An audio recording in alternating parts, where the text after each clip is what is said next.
Senhor, meu amado, bem-vindo de volta à nossa escola bíblica. Nós estamos estudando o livro de Isaías e nós já estamos quase terminando a segunda sessão dessa grande parte, a parte inicial que vai até o 35. Então, pegue sua Bíblia, pegue o seu caderno de estudos, ora o Senhor, pede a Ele discernimento, entendimento, conhecimento, sabedoria, pede a Ele proteção para que nós possamos desvendar dos seus mistérios. Não se esqueça que você pode adicionar o sininho, você pode se inscrever no nosso canal e adicionando o sininho você é lembrado todas as vezes que nós postarmos um vídeo novo. Pode também, sem problema nenhum, compartilhar o link dos vídeos com quem você quiser e sinta-se à vontade para curtir, para dar um like, um joinha nos nossos vídeos. Isso auxilia no espalhar da palavra de Deus. Amém? Então, vamos lá. Se você ainda não leu esta passagem, por favor, faça a leitura para que possa aproveitar cada vez mais os nossos estudos. Então, como eu disse, nós estamos nessa primeira grande parte, que vai até o capítulo 35, e dentro dele nós estamos na segunda subseção, na segunda parte, que é o das denúncias. Então, vejamos o capítulo 21, no finalzinho do 21, que fala sobre a Arábia. A Arábia era um conglomerado, era um conjunto de tribos e nações. E esta profecia, ela provavelmente está datada da época ou de Sargão ou de Senaqueribe. E ele fala de algumas tribos que são a Arábia, o conjunto é a Arábia, mas as tribos podem ser os Dedanitas, que são descendentes de Quetura. Quetura o amado conhece, ela era uma das mulheres de Abraão. Também ela fala de Temá, que é outra tribo ismaelita, e Quedar, uma terceira tribo ismaelita que vem de Ismael. Né? Então, Ismael aqui também deu origem aos árabes. O que ele fala aqui? Ele fala que o povo atacado, as tribos atacadas, as pessoas atacadas, elas estavam buscando refúgio nos matagais e nas estepes. E Temá é chamado para levar alimento, para levar água, para levar algum refrigério para estas tribos, para essas pessoas. E aí ele diz que em um ano haveria uma calamidade, tanta calamidade que a glória de Quedar, dessa tribo ismaelita, ela iria desaparecer. O que é a glória de Quedar? Do que ele está falando? Ele está falando do número de habitantes, ou seja, a grande população, número de habitantes, ou da riqueza. Pode ser as duas coisas ao mesmo tempo. Pode ser o número de habitantes e as riquezas que seriam retiradas deste povo. Os guerreiros vão desaparecer, os guerreiros vão morrer. O cumprimento provavelmente se deu nesta mesma época, ou por Sargão ou por Senaqueribe, porque nós vemos que estas tribos, elas desaparecem. Contra Jerusalém, acontece a profecia a partir do verso 1 do capítulo 22. Então, a gente já está falando do capítulo 22. E aqui ele menciona um vale chamado Vale da Visão, Rizahom. Este Vale da Visão, ninguém sabe ao certo onde ficava. Como ele não dá referência nenhuma, muito provavelmente o povo que escutou a profecia sabia onde é que era, mas nós perdemos esta informação. Ele está dizendo aqui que tudo está um caos, tudo está correndo o risco de ser destruído e este povo fica de brincadeira, fica de festa, fica de banquete, porque eles não estão nem aí para a eternidade, não estão nem aí para as regras, as leis do Senhor. Eles querem aproveitar a vida enquanto eles estão vivos. Este povo você conhece. No seu dia a dia você já deve ter visto pessoas desse jeito. As coisas estão ruins, as coisas vão piorar, mas deixa eu aproveitar a vida enquanto eu estou vivo. Eu vim para este mundo que é para alegria, que é para aproveitar, que é para ser feliz desse jeito que eu acho que sou feliz e não quero nem saber com o julgamento que estava por vir. Então, festa, zombaria, brincadeira, gozo, alegria, eles não estavam nem aí com as palavras sérias de julgamento, de calamidade, de catástrofe que iria acontecer. Ele chama de mortos de Judá. Por quê? Porque eles se rendem sem lutar, eles são capturados sem se importar, sem se voltar para o Senhor. Aqui, quando ele está falando dessas profecias contra Jerusalém, está falando de toda Judá. Judá está sendo representada aqui por Jerusalém. E ele diz que os exércitos vêm em alvoroço, vai vir um alvoroço. O que é isso? Os exércitos vêm de forma furiosa, eles vêm atropelando tudo, eles vêm levando tudo adiante, destruindo todo, tripudiando, em confusão, causando pânico. Então, quem estava feliz, quem estava alegre, quem estava banqueteando, quem estava em festa, quem estava gozando a vida sem consequência, iria passar por um momento de pânico, de terror. Este era o início, era uma amostra, era um prelúdio. A gente fala prelúdio, uma amostra, um gostinho do que é o dia do juízo de Deus. Eles não estavam levando a sério a palavra do profeta, né, que Deus lhe tinha dado. Então, eles iriam sentir um gostinho do julgamento, do juízo, da mão pesada de Deus sobre eles. Ele fala aqui de algumas localidades. Ele fala de Kir. Kir eram pessoas que eram auxiliares dos assírios. Então, ele estava dizendo que os assírios estavam por vir para fazer tudo isso, depois os babilônios, a gente sabe disso.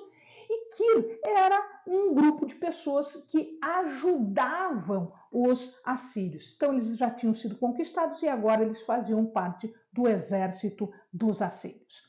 Ele menciona a Casa do Bosque. A Casa do Bosque era o palácio de Salomão, que naquela época era utilizada também como um arsenal. Então, todas as armas do povo da capital de Jerusalém ficavam na Casa do Bosque. Ele fala também da cidade de Davi. Cidade de Davi era um local onde Davi conquistou, onde Davi exerceu o ofício de rei. Depois é que os palácios, outros palácios, foram construídos em um outro lugar um pouco adiante. E aqui a cidade de Davi, ela era toda murada, ela era toda fechadinha, então ela era considerada uma fortaleza dentro da fortaleza de Jerusalém, que estava cercada de muros. Ezequias, dentre todas as coisas que ele fez, ele também, imaginando que a Síria não os deixaria em paz, pelo que aconteceu com Samaria, ele já providenciou algumas coisas preparando para a guerra. O que ele fez? Ele fez construir uma obra fantástica de engenharia chamada Canal de Ezequias, que foi construído, que foi cortado em rocha pura, levando água do lado de fora das muralhas para o lado de dentro, ou seja, garantindo água se eles fossem sitiados, como efetivamente eles foram. Novos reservatórios ele fez e ele reforçou todas as muralhas, ou seja, ele estava se preparando para a guerra, mas em momento nenhum eles se preocuparam em ouvir a palavra de Deus, em se voltar para Deus, para que Deus os ajudasse. Havia gozo, havia alegria, despreocupação, mas ninguém vai procurar Deus. Eles, inclusive, começaram a fazer todos os preparativos para a guerra. Efetivamente, a Síria cercou Jerusalém, mas ela não conquistou. Por que isso não acontece, sendo que aqui o profeta está denunciando esta ação, inclusive por parte de Ezequias? Porque nesse meio tempo, Ezequias se arrepende. Nesse meio tempo, Ezequias se volta para Deus. E nós temos uma passagem específica disso que está colocada em 2 Reis e está colocada no livro de Isaías, explicando tanto da doença de Ezequias quanto de um livramento fantástico operado por Deus, porque ele se arrepende e ele se volta para o Senhor. Acontece nesse capítulo 22, acontece uma menção que está colocada entre essas palavras de denúncia, entre essas palavras de julgamento das nações. Ele fala de duas pessoas que exerciam cargos importantes na corte do rei Ezequias: Sebna e Eliaquim. É interessante que no meio destas palavras de julgamento das nações, existe uma palavra de julgamento de uma pessoa.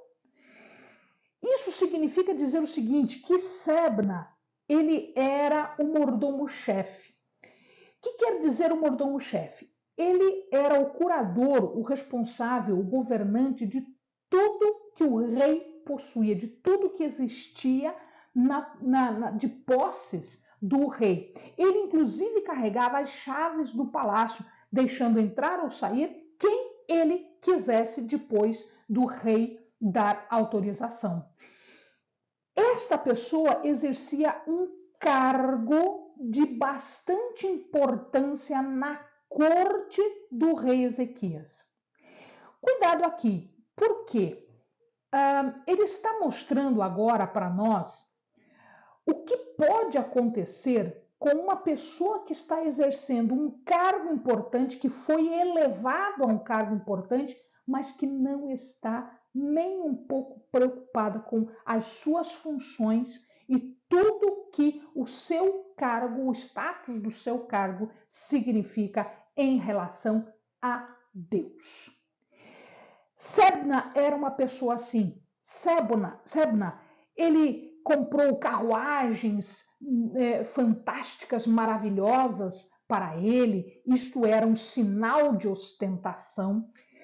E Sebna estava construindo um túmulo para ele numa encosta rochosa, muito provavelmente, dizem os estudiosos, próximo aos túmulos dos nobres. Então ele não estava nem aí para a posição dele. Ele estava preocupado com o status dele. Ele estava preocupado com carruagens, ele estava preocupado com um túmulo importante e que as pessoas, olhando para tudo que ele possuía, iriam dizer: nossa, como Sebna foi importante. Em verdade, Deus não gostava disso tudo. Deus não gostava porque Sebna não fazia o que ele tinha que fazer. Sebna não se preocupava com as coisas do Senhor. Sebna se preocupava em adquirir coisas para si. Ele estava num cargo importante, Deus tinha colocado um cargo importante, mas ele não se importava com isso. Cuidado. Cuidado, porque Deus pode alçar a um cargo importante as pessoas.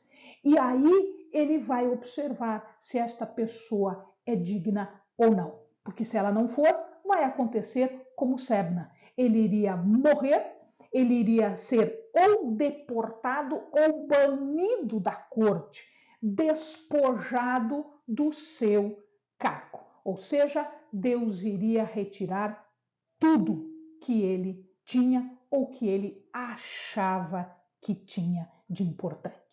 Em seu lugar, Deus coloca Eliaquim e ele chama Eliaquim de servo de Deus. Ele vai alçar a posição de Sebna, um servo dele chamado Eliaquim. Ele seria vestido com as roupas e o cinto de Sebna, que quer dizer que ele estava recebendo o cinto e a roupa de Sebna. Significa que ele seria dignificado, ele seria elevado a um status oficial de dignidade. Ele seria elevado, ele receberia esta honra, esta glória. E Deus estaria colocando as chaves sobre os ombros de Eliaquim. Significa dizer isso. Quem tem as chaves do palácio real era esse mordomo real, era Eliaquim. Antes era Sebna, ele tirou de Sebna e deu para Eliaquim.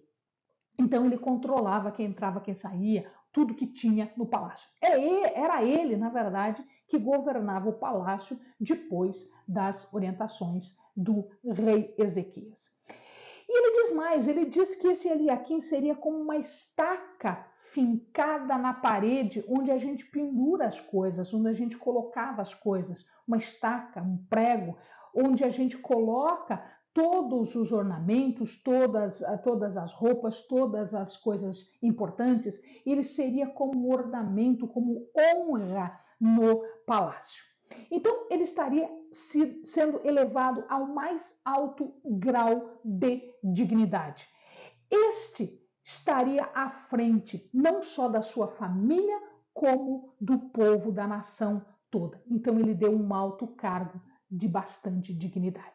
Entretanto, o último versículo nos deixa pensando o que aconteceu com Eliaquim. Se não subiu-lhe a cabeça também o poder, porque ele vai dizer que toda a sua família depende dele e ele age como um nepotista. O que é um nepotismo? Nepotismo é alguém que usa da sua função, usa da sua posição para privilegiar pessoas que ele escolhe. Neste caso, ele estava então degenerado em nepotismo, porque ele acabou fazendo com que a sua família, que não merecia, mas era da sua família, não precisasse fazer nada. Ele conseguiu posição, ele conseguiu então emprego para todo mundo e ele mantinha a família dele não por merecimento, mas porque ele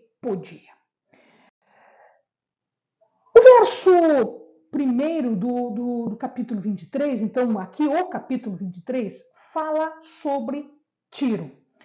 Tiro e Sidom eram cidades da Fenícia e eles eram grandes navegadores.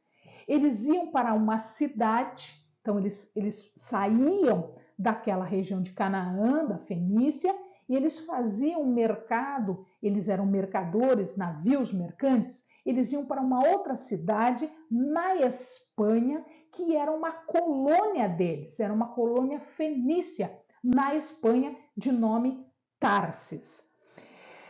Então, eles eram ricos porque eles dominavam os mares, eles faziam esse comércio todo, e eles tinham acordos comerciais com o Egito. Ele fala de Shihar. Shihar é um outro nome para o rio Nilo, ou seja, ele está falando do Egito. Eles tinham um acordo comercial. Tiro, especificamente, havia sido construído numa ilha, no meio do mar, muito próxima do continente. Então, eles fizeram um caminhozinho, né, para chegar até Tiro, e ali eles, protegidos pelo mar e por essa ilha rochosa, ficava difícil de conquistar. E dali eles iam para qualquer lugar do mundo com os seus navios. Deus diz o seguinte, que aquela riqueza, aquela influência por causa do comércio, por causa de tudo que eles ganhavam comerciando com o mundo, tudo aquilo iria terminar. E que eles não teriam mais um porto para retornarem. Ou seja, Deus tiraria deles o comércio, Deus tiraria deles estas viagens de navio. Ele fala também de Quitim. Quitim era outro nome para a Babilônia dos caldeus. E Quitim também era de marinheiros. Então ele está fazendo uma comparação aqui de Tiro com Quitim. Os dois eram marinheiros. E Deus iria acabar com toda a marinha, com todo esse comércio marítimo, né? Tudo isso iria se transformar em ruínas. Tiro, diz a palavra de Deus, seria esquecida por 70 anos. 70 anos não é especificamente 70 anos. Lembram, nós já falamos do Cronos e do Kairos. Nós estamos falando aqui de Kairos. Nós estamos falando de 70 anos, que era um número simbólico, que era normalmente o número, o tempo de um rei, de um governante reinar, aproximadamente. Então, mais ou menos por um reinado, é isso que o Senhor está dizendo aqui, Tiro ia ficar em ruínas e tudo iria desaparecer, eles iam ficar na penúria. Depois de 70 anos, eles voltariam à vida, Deus os visitaria, mas eles retornariam à prostituição. Aqui, tanto a prostituição espiritual, a idolatria, quanto a prostituição mesmo, né? Porque era uma cidade marítima, então muito comumente se tem uma ação de prostituição bastante facilitada por conta da ida e vinda de marinheiros.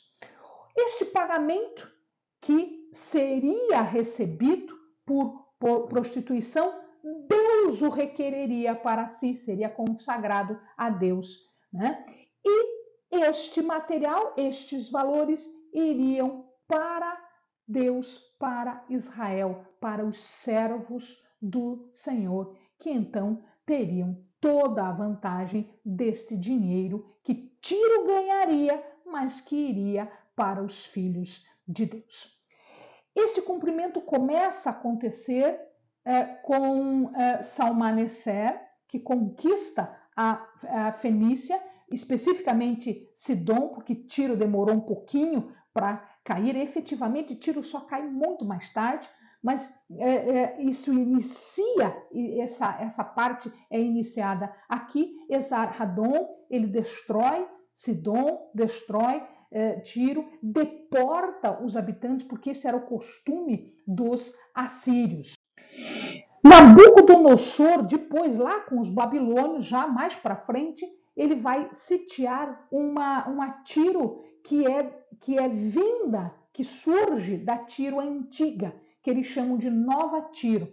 Ele sitia por 13 anos, mas ele não consegue capturar a Nova Tiro. A Nova Tiro só é capturada em Alexandre, lá com os gregos, que ele cerca por 7 meses. Veja, Nabucodonosor ficou 13 anos e não conseguiu conquistar. Alexandre cercou por 7 meses e conquista essa Nova Tiro, destrói essa Nova Tiro. Foram 8.000 mortos e 30.000 escravos que Alexandre conseguiu. Depois, mais para frente, em 1124 depois de Cristo, na época dos cruzados, eles também conseguem conquistar novamente, e os sarracenos, que são uma tribo daquela região, eles conseguem agora não só conquistar, mas destruir Nova Tiro 150 anos mais tarde, então 1270 depois de Cristo. E é interessante que antes dessas destruições todas que eu estou falando, quando Ciro sobe ao poder, se cumpre uma outra palavra que Isaías tinha dado por ordem do Senhor. Ciro, quando era governador da Babilônia, pelos caldeus, pelos persas, ele manda que Tiro e Sidom ajudem a reconstrução do templo de Jerusalém, fornecendo tudo que de valor, madeira e tudo que de valor eles tinham. Então, se cumpre aqui a palavra de Deus. Como é de se esperar? A palavra de Deus pode demorar mais, pode demorar menos, mas ela se cumpre na vida daqueles que a recebem. Amém, amados? Bons estudos.